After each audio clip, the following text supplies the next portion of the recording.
All right, man. Here we are. Podcast number 1. Wow. Pizza like this. I'm with Antimo. I'm Chris. How we doing, brother? Very good. How are you, Chris? I am pretty good. Pretty good, buddy. Pretty excited. Yeah. I always like it when you come to Sydney and see me. Yeah, that's good. I love to come to Sydney too. I love this beautiful city. I come down to see you occasionally in Melbourne, but it's a long distance relationship, would you call it? Yeah, we have a very long distance relationship. That's okay. He's still working after 3 years now so far. So I've met Chris in 2019, December 2019. So now it's 3 years. Happy 3 years, man. Happy 3 years. It Beautiful. is. What are we going to do? We're going to go and eat pizza? Yeah, we're gonna do a pizza night. Just as always, as I come to Sydney, we just go around all the pizzeria and try the best one. That's what we do. So do you remember the first time we went on a date? Yes, it was at Rosso Antico in where is that in Sydney? But which area? In Newtown. In Newtown, yeah, in Newtown. That was our first pizza date, and you ordered 2 pizzas. Yeah, and after we ending up getting the third one because we were too hungry. No, I think we went via Napoli. Ah, yes. Surrey Hills Oh, no, I afterwards. forgot about that. Yeah. And we had another 2 pizzas. Wow, that's good. And I think we ended up having another pizza Yeah. at At Via Napoli, yes, I remember. and then Luciano's. And the Luciano, yeah, we did the Luciano's. pizza tour. Yeah, we did 3 pizzeria in one night. That was good. 5 pizzas. 5 pizza, wow, in 2. That's amazing. That's how much. That's how much passion and love we have towards pizza. Like we done in one night. We done 3 different restaurants. That's it. That's insane. I don't know how many people We'll do that. have gone to 3 restaurants and had Yeah. pizzas. So Wow. I guess that just shows the level of pizza loving that we are at here. So yeah, this podcast, it's really where mine and Antimo's passion for pizza merged together, and we are trying to get to the or to as many different stories and people and interesting people and pizza shops, restaurants, and discover people that are also I have this much passion deeply involved in pizza. because at the end of the day, it's not just water and flour and yeast and salt. It's more than that. Has to be more It than is that. 100%. Has to be more than that. I think you discover pretty quickly that it's more than just flour, water, salt, and yeast. Yeah. You realize that it's complicated. Yeah. It's a complicated relationship with 4 ingredients. Yeah. It's not. Yeah. It is. It's unbelievable. And I think from my side of things, I definitely underestimated how complicated it is That's when I true. started. I don't know if everybody starts off just thinking you mix That's true. some flour with some water and some yeast and some salt, and you come up with a Yeah, that's pizza. true. And then I think you discover this gap of where your pizzas are and where other pizzas that you've seen are, and you're like, well, what's the difference? Yeah. And that's the intrigue, I think, that everyone sets out on this journey of trying to make these pizzas themselves that look and taste a certain way, which is It's very hard to achieve. hard. Yeah. And everybody wants a certain type of pizza that they're seeking, and to make it themselves is something which is it's a long journey. Yeah. Especially when you come from the city of the pizza, Naples, you have a big responsibilities, you know. I feel sometimes like it's like a good things, but it's like a how do you say? Curse. It's a curse. Yes. Thank you for helping. Yeah, it's like it's good things coming from Naples. I have to be honest. It helped me a lot all my life, being from the city of the pizza, where the pizza was created, was really something that helped me. But it's a curse as well because the expectation is just insane, and then you live with the fact that you cannot go there and give a wonderful experience, because if you don't do that, you are from Naples. Come on, you are the pizza where the pizza was created. So it's very big responsibility, big things on you. Big Responsibility, boots to fill. to film. So But yeah, anyway, that's in Naples. It's good to be from there. Then I moved here 11 years ago now. And so, just were you ever a pizza maker when you grew up? Did you always make pizzas when you were a kid? No, I Did was. you have I was family that taught you and handed it all down? To be honest, I was studying economy, and then I was helping one of my mom's friends that they had a restaurant at that time. I was helping them in this pizza shop. But I was studying. But I was always a little bit of passion. I mean, you're born with that passion inside your vein anyway. If you come from Naples, like it's inside you. You're born with that. And then came to Australia. So, how old were you when you started making pizzas? Was about 17. Okay. Yeah. And I'm assuming that was Neapolitan pizza that you were making? Yeah. So you had some experience before you came to Australia? 100%. Yeah, it was. Then I came here, and then my first job was actually not in a pizza industry. It's actually a barman in Lagos Street, Melbourne. Yep. And then I was dishwasher, second job. Very funny. I lost 1 week. That's how much I lost. Then I was working there and there in some other restaurant, jumping in one restaurant to another to find my reality for what I like. Then I stayed to this pizza restaurant in Docklands in Melbourne. They were making like non-Neapolitan style. They were making like some sort of classic. Yeah, was the dough was mixed with the 00 flour and semolina flour, so it's got that rustic flavor, taste, and with a gas fire oven. Yeah. Then from there, I still remember I've been there for quite long, like maybe 8-9 months. And then I remember, I don't know how, this guy told me, you should go and try at 400 grad in Lagos Street to take the position as pizza maker. They're always looking. And at that time, they wanted the best pizza in the world, 2014, for the Pizza Verace Napoletana. And I remember I went there for an interview, and I met this guy. His name is Mariano. I'm still a good friend with him. He was my manager for a long time. And I still remember the way, like, he was treating me as like a very Napolitan way, like very harsh on you, teaching you the right things to do, not doing a mistake on the oven, not pushing the oven too hot, not lift the pizza on the shovel and bring to the flame, like all these things that a true mentor. Yeah, true mentor. Yeah, he was a true mentor. I still remember that. And they took me. Then I stayed there for 1 year in Brunswick. Then they moved me to be the head pizza chef at Crown. Wow, that's amazing. In 1 year? After 1 year, yeah. After 1 year, I was already the manager of Brunswick. After a couple of months, they named me the manager of the pizza section. Then they moved me to the Crown because they were opening a Crown casino with 450 seats at a time. It was insane. That's insane. That's incredible. 450 seats. 456 at a time. So we were making 9. I remember at that time when we won the pizza, when the shop won the best pizza in the world in 2014. When we opened Crown in that year, I think we were making 9,000 covers a week, 4,000 pizza a week. Wow, that is literally.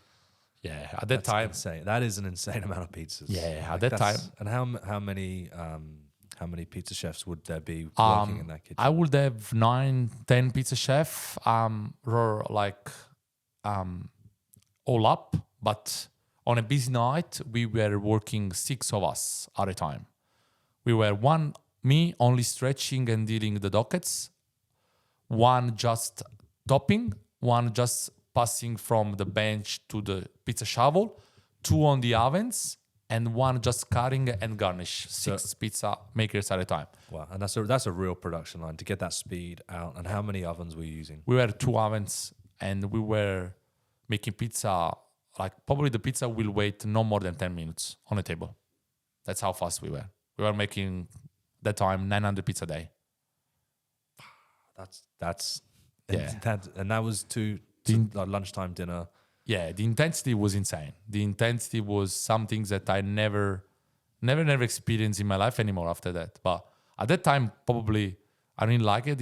I didn't really enjoy it. But then now Because it was hard. it was very hard. Man. Craft, and it was Was were in the unbelievable. thick of it. Because it's not was not just dealing with how many pizza you make, is dealing with the stuff. Now you had to be a dad for them. You had to be a psychologist. You need to be a brother. You need to be a cousin. You need to be a mom. You need to understand them, and then you had to deal with the chef, and the chef were always stressed, and then you need to deal with the chef behind, with the man, with the stuff on the floor, and man, it's just insane the amount of you have to deal so much. A lot going on. It's lot not of just, it's not just making pizza. No, There's no. more to it. It So was- it's full on. That many people, But that in that to be environment. honest, yeah. But to be honest, I have to be 100% honest. I'm like, after all those years, I look back and I'm like so happy that I've done that. Like, probably I didn't enjoy that time, but now I'm so truly happy and so honored to do that, because that was the best experience of my life. Who I am now is all because of where I was working. I was working so hard that time. That's why. So for me, it's like, I'm super, and I'm even proud to say that I worked there and I've done, and I'm still friend with the owner and with my manager and stuff. And it's a lifetime experience. It's a lifetime friendship that I will bring always with me. So Yeah, I mean, I'm like very 400 Gradi is a prestigious place for pizza, Yeah. isn't it? It's and the Crown Casino 400 Gradi. It's one of the best and well known, well regarded Yeah. pizza restaurants in Melbourne and probably Australia. Would you agree? yeah, I would agree with that. Yeah, 100%.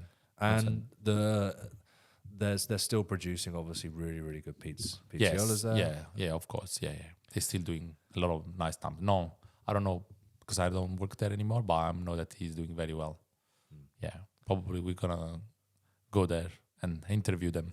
Yeah, that would be awesome. That would be really nice to talk with Yes. them. So 400 Gradi, and after that, so you And that- eventually you moved on from 400 Gradi. Yeah, so at that time I still remember that it was so hard. I have to be honest, it was very hard, and the only thing that kept me going was, of course, the friendship of my manager, that he was always supporting me, and the fact that I was very close to take the permanent ship to stay here in Australia, because my dream was to living here, this beautiful country, and then that was what kept me going.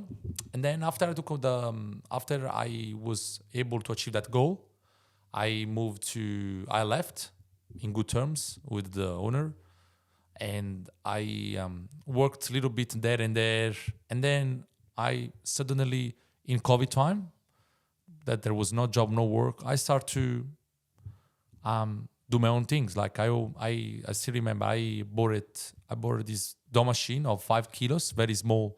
It's called La Grilletta. I bought this machine, and I bought one portable oven, a Unicoda 16 to be precise.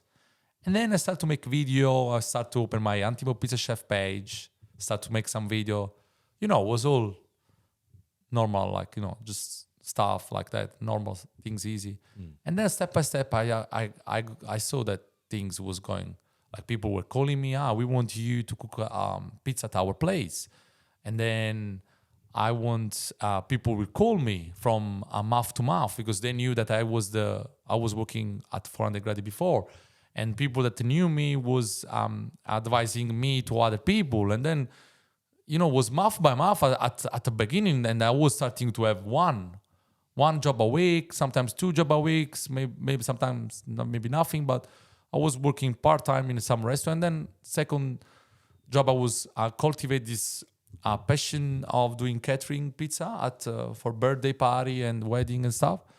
And yeah, at the beginning it was like this, and then I was like, oh wow, then I bought another oven, and then I bought a van, and then I bought a marquee, and then suddenly the Instagram page was starting to grow, and I had to build a website, and I'm like, oh wow, I have to build a website. And then I was like, I never used a computer before. Like I'm always on my phone, but I never used a computer.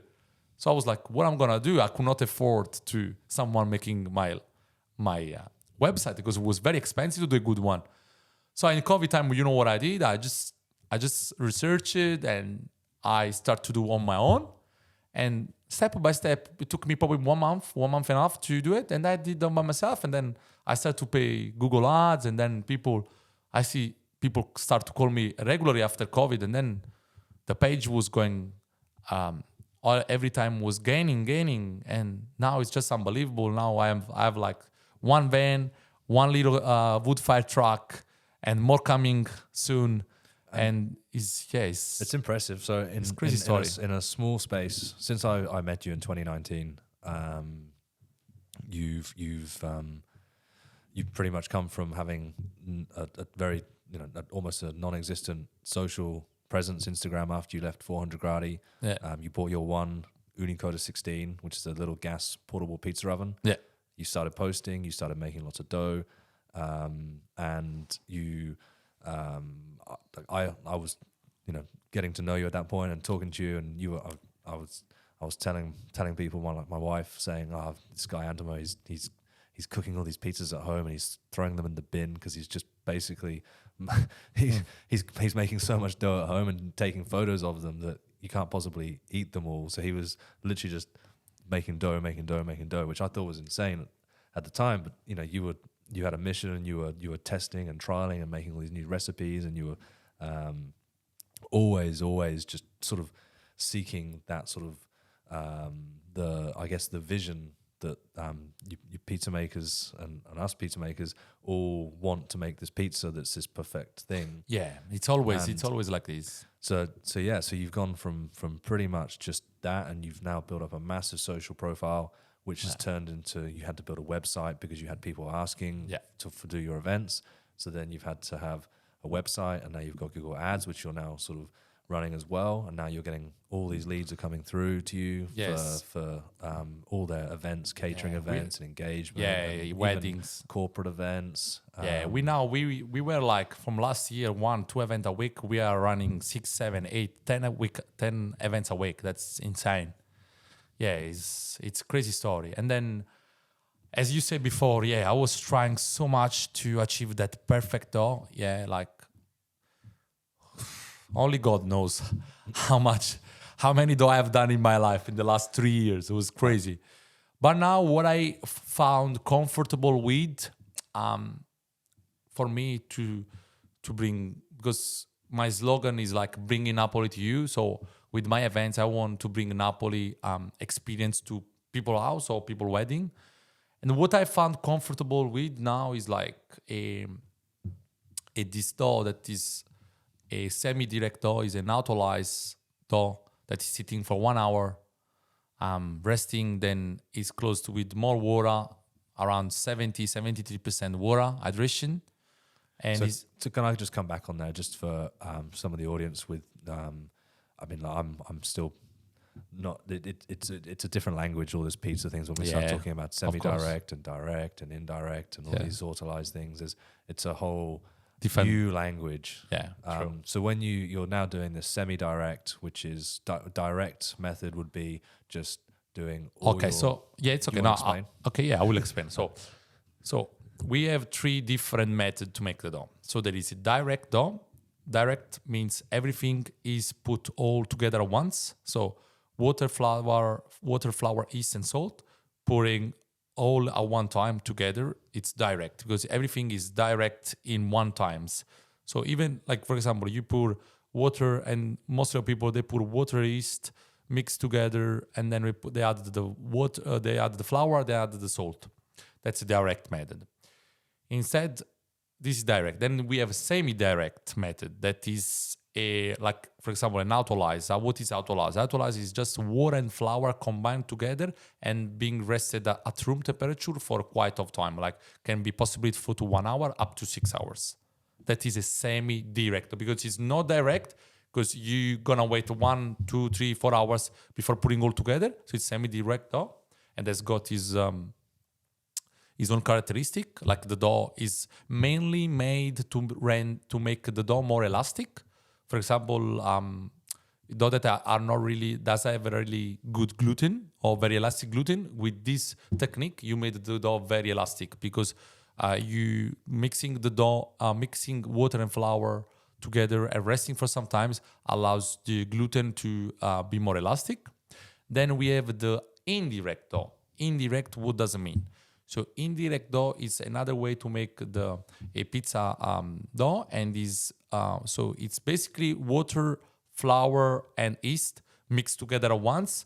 Then it's a pre-ferment, so it's gonna pre-ferment for the day before, and then next day you add the other either flour, salt, or water, and that's it. Is indirect because it's in two stage. First stage, just flour, water, and yeast at percentage, and then next day you're gonna close it with either, depends from you, more water, salt, and flour, and that's indirect because it's got a pre-fermented dough. Yeah. And that's what. And so you're using various different techniques for different events. And to be honest, it's a complicated subject, which is why I do different. I think I'm one of the reasons I'm interested to do this podcast with you and other guests that we're going to get on is because it is such a complex subject, which is impossible to just discuss in one episode or a couple of episodes. This is like an ongoing discussion, which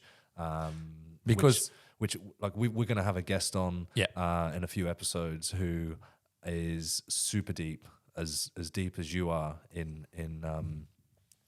pizzas, and it's like when we get them on, we'll see. But the two of you guys, when you talk, it's like it's gonna be nice. It's unreal. So, and that's really what we want to bring to everybody here is the knowledge that a lot of people have and different ways people are doing things, because there is no one way. Everyone does their own little thing. There is no right or wrong way. It's just the management. That's the most. I would say the most important thing is the management of what you're doing, because at the end of the day, it's for everyone. It's the same: water, flour, yeast, and salt. That's it. Mm-hmm. It's how you manage that makes a difference. For example, with my events, let's say, for example, like it's very hard because sometimes I have always different temperature. Like I never sit. I do the event on Saturday. It's 15. I do the events on Sunday. It's 25. You need to deal with different room temperature because you don't have any fridge bringing with you. So it's very challenging, and you need to be really good to understand. It's all about timing, right amount of yeast, salt. So I'm not really a recipe. I just change between a very good pizza maker. Yeah, it's just not one a recipe. You need to understand which. Like tomorrow it's hot, then you change something. Tomorrow it's cold, you change something. You need to adapt. That's the pizza maker doesn't have one recipe. It's just you adapt and that's what I think people really get stuck or really get stuck in this. 100%. That's where all my pizzas went wrong, is because I just thought it was one recipe. Because that's for me personally how I have recipe books and you cook the recipe. That's it. I poorly and wrongly assumed that you just do a recipe as it is, and you basically can get the same results every time. And then you don't, and you think, what have I done different? And sure enough, I was doing different things all the time anyway. I was using different flours, I was using different yeast from different places, and I didn't even know what I was doing. It was that bad. This is when I started out, that there's so much going wrong all the time. You can't pinpoint what it is. So yeah.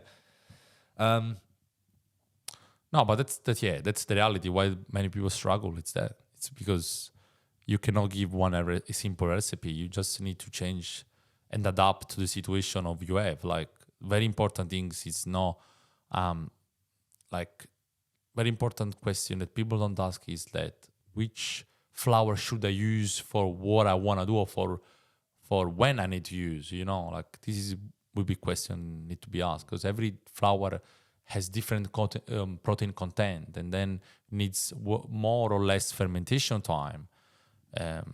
And they all differ for the water absorption. It's very, very important that the flour you use. People just get stuck in the yeast, the salt, but the flour choice, not the brand, like the flour, like protein content is very, very important in the decision of what you want to do, what you want to achieve, what you want to make, which day, for which temperature. Yeah, For example, in summer, I will hydrate the dough more. I will hydrate the dough less rather than winter, because winter it's cold, so I know it won't grow as fast. Then I can go very hard on hydration, like I can do 75 easy. But then in summer, I have to drop to 70 or even 68 sometimes, because it's so hot, and you need less hydration to work with the dough. Because I'm at room temperature, like I cannot have a refrigeration always with me. I work at room temperature, so it's even more challenging for a caterer, because you deal with room temperature. You don't deal with fridge or constant temperature, always the same. Because you're not restaurant based. You're a I'm mobile mobile, caterer, so yeah. therefore you literally have to make your dough for the event for that temperature at that event, and it has to last for as long as you're out, which Exactly right. is way more complicated than if you've got a cool room or something set to a temperature. Yeah.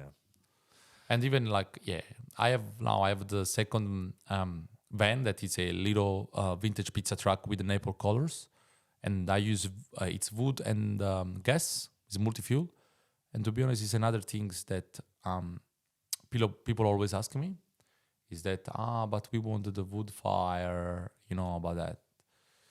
The things is that even in Italy now is starting to realize that the wood doesn't give any flavor to the pizza. It's not true. It was never been true. I mean, that's a big statement, because there's still a lot of people out there that believe that it does. Yeah, no, I know, but that was saying from the president of the AVPN of the Association Pizza Napoletana Verace in Italy. So it's a statement that is made from the president which is a big deal. It's Antonio Pace is the president, so he was saying that. Just says that. Yeah, so I was happy when he said that, because people always ask me about that, and they think that the wood fire give more taste to the pizza, but instead it's just a fairy tale, because the gas cooks the pizza as good as the wood, and the wood doesn't give any flavor. Even if I use wood, just because I think it looks good flame, but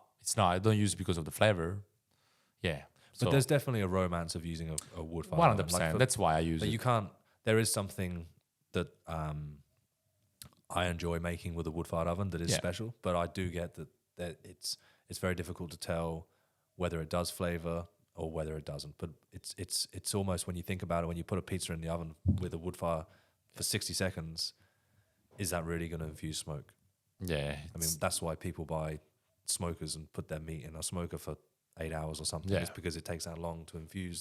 Yeah. If it only took 1 minute, or 5 minutes, then everyone will do it. Like that's what I understand. Like if you could get the smoky flavor on the pizza in that for 60 seconds, then people won't lose 9 hours time in that's what I understand. But it's okay. As you said, the romance and the beauty of the flame, you cannot beat that. And I agree with you. That's why I use wood as well. But yeah, the statement was clear from the president of the AVPN, Antonio Pace, that the flavor doesn't give any taste. So I'm happy with that, because it's some things that I always wanted to be clear, and people always say, no, the wood. Nah, it's not true. And that was said from one of the symbol of the pizza in the world, like the president. So, and that's a big deal. Yeah. No. Yeah. Very interesting. So, what are your biggest challenges that you face as a event caterer, pizza chef? What are your challenges? Yeah, the staff not trained properly. That can because when you do catering, it's a bit like, I mean, it's always the same in the hospitality industry. You need to look that you are happy and always dealing with the customers, always having a chat with them. Even if you have a bad day, you need to do it. It's not like I'm having a big day, I'm having a bad day, and no, I won't talk with anyone. It doesn't work like that. That's work. So even if you are sad, if something went wrong, you don't feel 100%. People is gonna come up to you, they're gonna talk to you, and you need to be happy, smiling, and happened to me many times. That I want just to say to everyone, just leave me alone. But I had to be there, smiling, and yeah, that's very hard. But another challenging, I would say, that is the oven, because I I use gas ovens. I mean, with my new truck, I use wood as well. That's very good. It helps me to hold the heat. I mean, I'm not a fan of wood anymore. I totally love and use only gas lately. But yeah, the stuff, like the stuff is a bit not. If you're not trained properly on the oven, is a big thing because you can have the best dough, you can have the best ingredient, but if the pizza is burnt, or the pizza is raw, or if the pizza is cooked raw, or if the pizza is, that's when it can be that last stage. You've got so much. That last stage of cooking of the dough and turning into the pizza is where it doesn't. You've put so much work in days in advance that you can ruin it on that last part, that very last part. That's true. Which isn't the biggest part necessarily, But it's one of the steps. 5 seconds too long and you can burn your pizza. Yeah, and pizza doesn't taste the same. Yeah. You can make an amazing pizza, man. We can talk about this all day, and I'll tell you the same answer. Like, you can make the best one in the world, and then you're gonna cook not properly. The pizza is not gonna be good, so it's a bit of good ingredient, good dough, and the good cooking part, and 100%, and the customer facing being giving the experience as well for 100%. people, because that's so it's actually when the staff issue is not a simple thing to fix, because you're looking for people that are especially to help you. You take a big personality to these events of yours, and that's the reason why you're, in my opinion, popular, is because of your personality. So to have people that are representing you and not that's it's you can't have that, because the very reason you're there is because of you and what you represent and bringing Napoli and all those things. So it makes it harder for you to find those staff 100% who are not only representing what you are doing, but also to have the pizza itself processed. The actual the food needs to be to the high level that you're setting. So 100%. it makes it very hard. And with the staffage, I mean, all over through COVID, after COVID, it's staff shortages everywhere. Has it been an issue before COVID, through COVID, and after? Has it something which has changed? Yes, it's been very hard. Now lately, the European people are starting to coming back to Australia, so it's really helping a little bit. I found some new stuff, an Italian guy, and now I have a pizzaiola girl. Very happy, very proud of that. She's very good. I'm very happy with that. She's from Afghanistan. She's a very good pizza maker. I really like it. Enjoy to work with her. This is something that I really wanna be one of the promote of. I wanna have a lot of pizzaiola girls in this world, because I don't think it is enough. It's nice to see. Why do you think that is? Because it's pizzaiola, pizza maker has always been a really hard, manly job that people didn't really care to do it, and was like, before, long time ago, if you were a pizza maker, you were like the last pizza in the chain. And now the pizza industry is growing so fast, it's so much in the last 10 years that it's actually now a good job to have, and the passion, the love, and the remuneration is really good. And I see lately a few girls coming to That's awesome. To the pizza industry. That's very good. And I would love to have a team of only pizzaiola girls. That's one thing that I really want to achieve. I bet. Let's do it. Come on, more girls in the pizza industry. We want more girls. Come on. Beautiful. I think we've spoke about a lot. Spoke about a lot in the first podcast. That's good. And to be honest, we cannot wait for a nice guest to come in on the next episode. Gonna have a really a very good guest, and we're cannot see really the name, but it's gonna be surprise. That's good. Anyway, thanks for having me, Chris. Antimo, it's a pleasure, and we are looking forward to many more of these podcasts, many more together. Guests together, and that's good. Can't wait. I love it. Man. I can talk about pizza all day long, no stop. It's gonna be crazy.